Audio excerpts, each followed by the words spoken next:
దేవుని నామానికి స్తోత్రాలు. మీ అందరికి నా హృదయపూర్వకమైన వందనాలు. మరొక దినం దేవుని సన్నిధిలో మీతో కలిసి దేవుని వాక్యాన్ని ధ్యానించే శ్రేష్టమైన అవకాశాన్ని ప్రభు మనకు అనుగ్రహించారు. ప్రభుని స్తుతిస్తున్నాను. కాసేపు దేవుని వాక్యాన్ని ధ్యానిద్దాం. నాతో కలిసి రండి. ఆదికాండము 6వ అధ్యాయము 8వ వచనాన్ని గమనిస్తే, అయితే నోవహు యెహోవా దృష్టి యందు కృప పొందిన వాడాయను అని రాయబడి ఉంది. నిజమేనండి.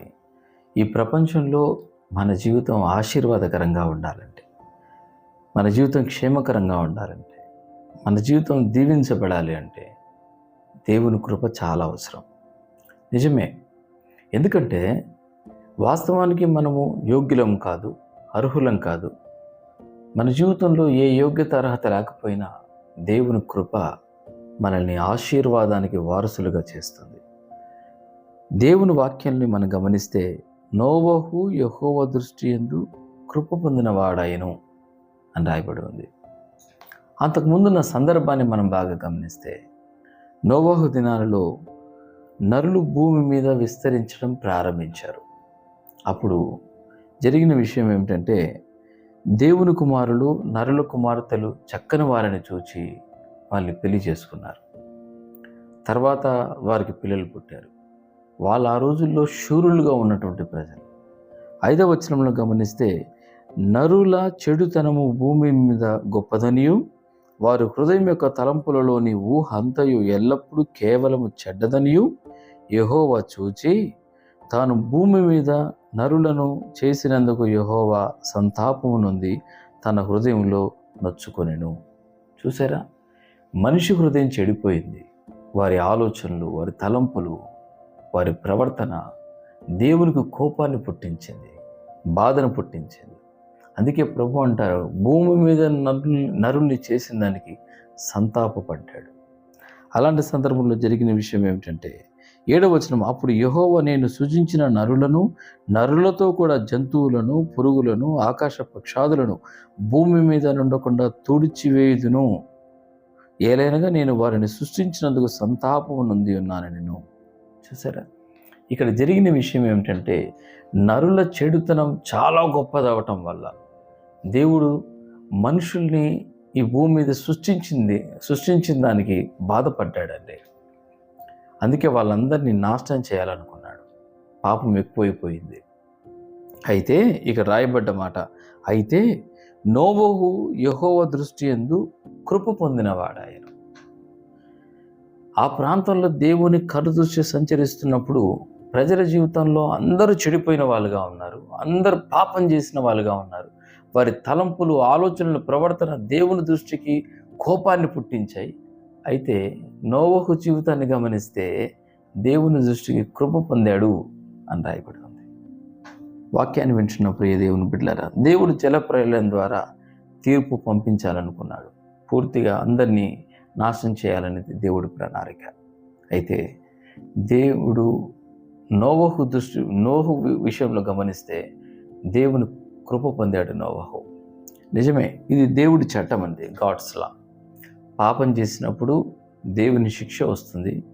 దేవుని సన్నిధిలో నమ్మకంగా జీవించినప్పుడు దేవుని ఆశీర్వాదం, క్షేమము, కృప మనం పొందుకుంటాం. ఇది ఎల్లప్పుడూ ఒకే విధంగా ఉంటుంది.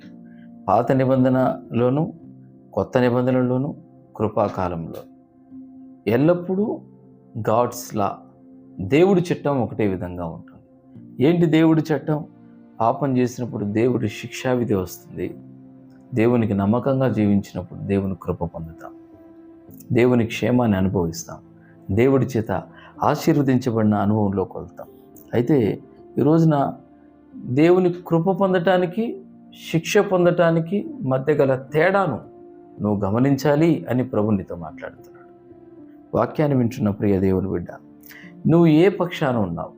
దేవుని కృప పొందే పక్షాన ఉన్నావా, లేదా దేవుని శిక్ష పొందే పక్షాన ఉన్నావా? ఒకసారి ఆగి పరిశీలించుకోవటానికి, సరి చేసుకోవటానికి దేవుడు మనకి అవకాశాన్ని ఇస్తున్నాడు. సరి చేసుకుంటే దేవుడు కృప పొందుతాం. అలాగే మూర్ఖంగా, మొండిగా కొనసాగితే వాక్యం చెబుతుంది దేవుని శిక్ష, జాగ్రత్త. వాక్యాన్ని వింటున్న ప్రియ దేవుని బిడ్డలారా, ఎందుకు కృప పొందాలి అంటే మరల జలప్రలయం వస్తుందని కాదు.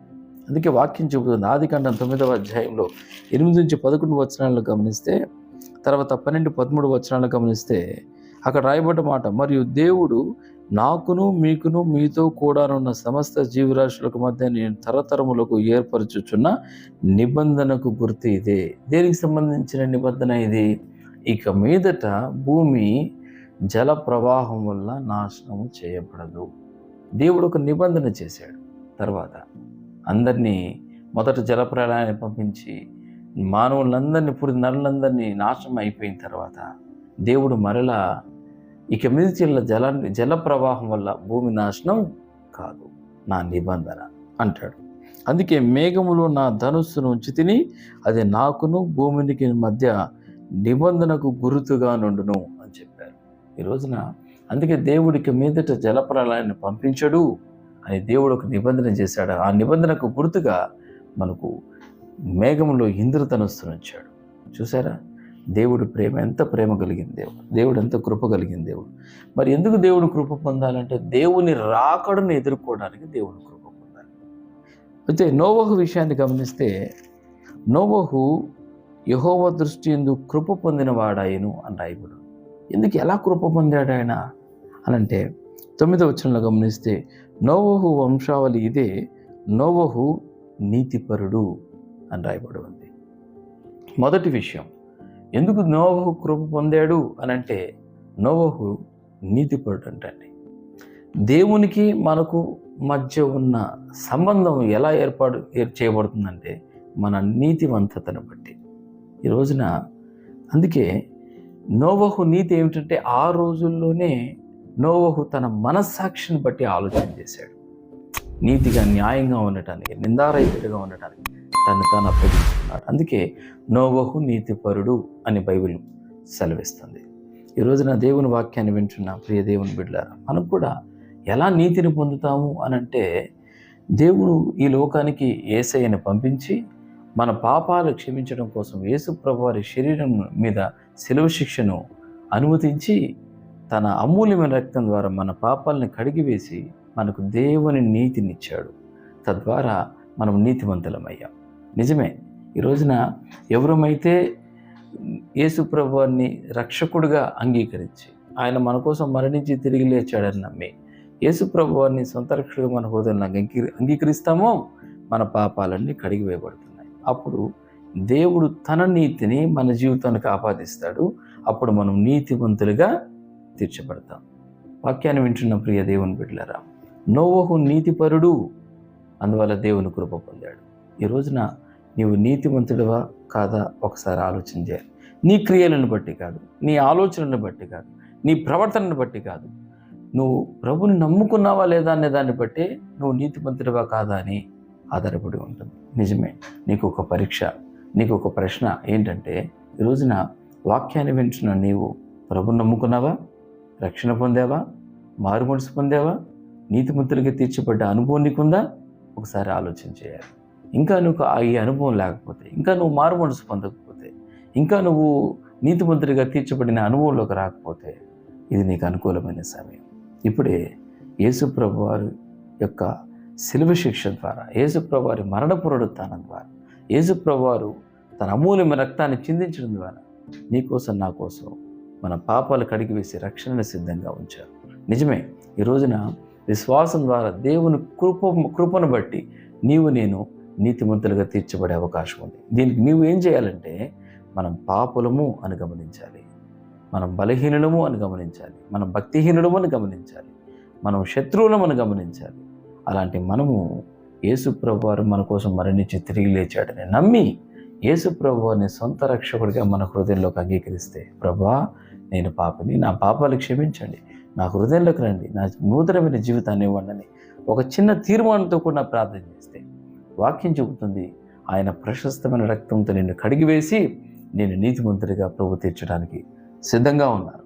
ఈ రోజున నిర్ణయం అనేది దేవుని వాక్యాన్ని అంగీకరిస్తావో, అలా కాకుండా తృణీకరించి దేవునికి దూరంగా అయిపోతావో నీదే నిర్ణయం. అయితే వాక్యం చెబుతుంది, ప్రభువుని విశ్వాసం ఉంచిన వారందరికీ దేవుడు తన నీతిని ఇవ్వటానికి సిద్ధంగా ఉన్నాడు. రోమిలకు రాసిన పత్రిక 3వ అధ్యాయం 24 నుంచి 26 వచనాల దాకా చెబితే మనకు అర్థమవుతుంది. నీతిమంతులుగా తీర్చబడితేనే దేవుడితో సమాధానపరచబడిన అనుభవంలోకి వస్తాం. రోమీయులకు రాసిన పత్రిక 5వ అధ్యాయం 1వ వచనం. ఈ రోజున రక్షించబడ్డ అనుభవంలోకి నువ్వు వస్తే నువ్వు తప్పనిసరిగా నీతిమంతుడిగా తీర్చబడతావు. ఇక మీదటి నుంచి నీతిమంతుడిగా జీవించడానికి నువ్వు దేవుడి చేతకు అప్పగించుకోవాలి.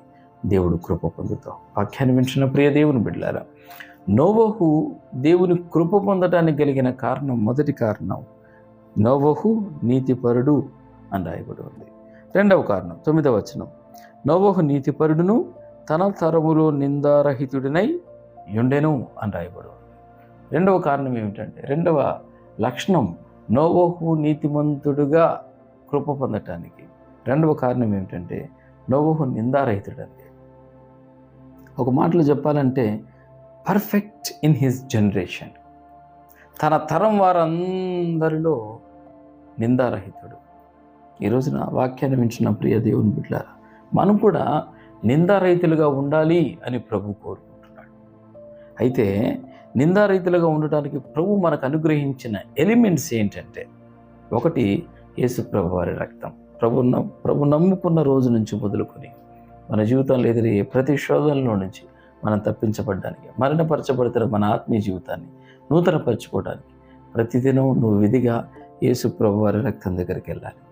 యేసు ప్రభు వారి ప్రశస్త రక్తంతో నీ ప్రాణాత్మ శరీరాన్ని కడుక్కోవాలి. ఆయన ఎలా కడుక్కోవాలంటే దేవుని సన్నిధిలో నీ పొరపాట్లని, బలహీనతని ప్రభు ఎదుట ఒప్పుకొని పశ్చాత్తాపడి ప్రభుతో సమాధాన పడితే ఆయన ప్రశస్తమైన రక్తం నిన్ను నిందారహితుడిగా మార్చేస్తుంది. రెండవ ఎలిమెంట్ ఏంటంటే, వాక్యం చేత నువ్వు శుద్ధీకరించబడాలి. ప్రతిదినం వాక్యాన్ని చదవటం ద్వారా, ప్రతిదినం వాక్యాన్ని అర్థం చేసుకోవడం ద్వారా, వాక్యానుసారంగా జీవించడం ద్వారా వాక్యం నిన్ను పరిశీలిస్తుంది, పరిశోధిస్తుంది, పరిశుద్ధపరుస్తుంది. వాక్యం మన జీవితాన్ని శుద్ధీకరిస్తుందండి. అందుకే నువ్వు నిందారహితుడిగా ఉండటానికి ప్రభు కోరుకుంటున్నాడు. ఈరోజు నేను తీర్మానం చేసుకుంటే, ప్రభువా నేను నా జీవితంలో చాలా బలహీనతలు ఉన్నాయి, నన్ను క్షమించండి. ఇక మీదట నేను నిందారహితుడిగా ఉండడానికి నాకు కృపనివ్వండి. ఏ బలహీనతలు నేను ఇక మీద అప్పగించుకోను. మీ కొరకు ప్రత్యేకించబడిన జీవితాన్ని కొనసాగిస్తాను, నిందారహితునిగా జీవిస్తాను, నాకు సహాయం చేయండి అని ప్రభుని అడిగితే అలాంటి జీవితాన్ని ప్రభు నిశ్చయముగా మనకు అనుగ్రహించడానికి ఆయన సిద్ధంగా ఉన్నారు. అలాగే 2 విషయాలు నోవహు కృప పొందటానికి 2 విషయాలు. ఒకటి ఆయన నీతిపరుడు, రెండవది నిందారహితుడు. ఈ అనుభవాలు నీ జీవితంలో, నా జీవితంలో కూడా ఉంటే ప్రభు అంటాడు, నువ్వు కృప పొందుతావు. నిజమేనండి. దేవుని కృప అర్హత లేని మనకి అర్హతనిస్తుంది. నిజమే. యోగ్యత లేని మనకు యోగ్యతను అనుగ్రహిస్తుంది. ఇదేనండి కృప. నిజమే. దేవుని వాక్యాన్ని వింటున్న ప్రియ దేవుని బిడ్డలారా, దేవుని కృప మన జీవితానికి క్షేమాన్ని కలిగిస్తుంది. దేవుని కృప మన జీవితాన్ని పరలోక రాజ్యానికి సిద్ధపరుస్తుంది. దేవుని కృప మన జీవితాన్ని ఆశీర్వాదంలోకి నడిపిస్తుంది. దేవుని కృప మన జీవితాన్ని ఆయనలో భద్రపరుస్తుంది. ఇలాంటి అనుభవాన్ని కావాలని కోరుకుంటున్నావా? అదొక చిన్న ప్రార్థన చేసుకో నాతో కలిసి. పరిశుద్ధుడా, ప్రేమ స్వరూపి, జీవాధిపతి, ఆశ్చర్యకరుడా, మీకు వందనాలు చెల్లిస్తున్నాను. ఈ ఉదయకాల సమయంలో మీరు నాతోనూ అందరితోనూ మీరు మాట్లాడారు. నోవహు జీవితాన్ని మా మధ్యలోకి తీసుకొచ్చి, ప్రభువా నోవహు దేవుని దృష్టికి కృప పొందాడు అని మాతో మాట్లాడారు. నిజమే ప్రభువా, మీ చట్టాన్ని మేము అర్థం చేసుకుంటున్నాం.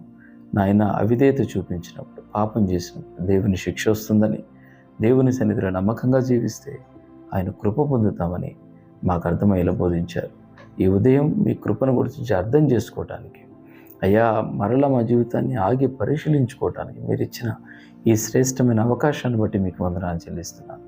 ఆయన నోవహు నిందారహితుడని, అలాగే నీతిపరుడని మేము విన్నాం ప్రభువా. నిజమే, మీరు కూడా మా జీవితానికి మీ నీతిని ఇవ్వాలని కోరుకుంటున్నారని మేము విన్నాం. నిజమే, మేము పాపులమును గమనించి మీరు మా కోసం ఈ లోకానికి వచ్చి మరణించి తిరిగి లేచారని నమ్మి మిమ్మల్ని సొంత రక్షకుడిగా అంగీకరిస్తే మా జీవితాన్ని నీతిమంతులుగా తీరుస్తారని, అలాగే ప్రభువా నిందారీతులుగా ఉండడానికి మీ ప్రశస్తమైన రక్తాన్ని, వాక్యాన్ని మాకు అనుగ్రహించారని, వాటి ద్వారా మా జీవితాన్ని సరిచేసుకుంటూ ఉండగా ఈ లోకంలో జీవించే జీవితంలో నిందారీతులుగా జీవించే అవకాశం ఉందని మీరు మాతో మాట్లాడారు. ప్రభువా మేము బలహీనులను, కృప చూపించండి. మీ కొరకు నిందారీతులుగా ఉండడానికి, నీతిమంతులుగా ఉండడానికి నాకు మా అందరికీ కృపనివ్వమని ప్రార్థిస్తున్నాను. నాయన వాక్యం వింటున్నా మీ ప్రియబిడ్డలందరినీ దర్శించండి. చెప్పబడుతున్న ఈ మాటలు వారి హృదయంలో నాటండి, ఫలింపులోనికి నడిపించండి. వాక్యానుసారమైన ఫలాలు బిడ్డలు ఫలించినట్లుగా సహాయం చేయండి. మీ ద్వారా కృప పొందే వ్యక్తులంగా మేము ఉండటానికి సహాయం చేయమని ప్రార్థిస్తూ నన్ను మమ్మల్ని మీ చేతులకు అప్పగిస్తూ యేసు నామములో అడుగుచున్నాం తండ్రి. ఆమేన్.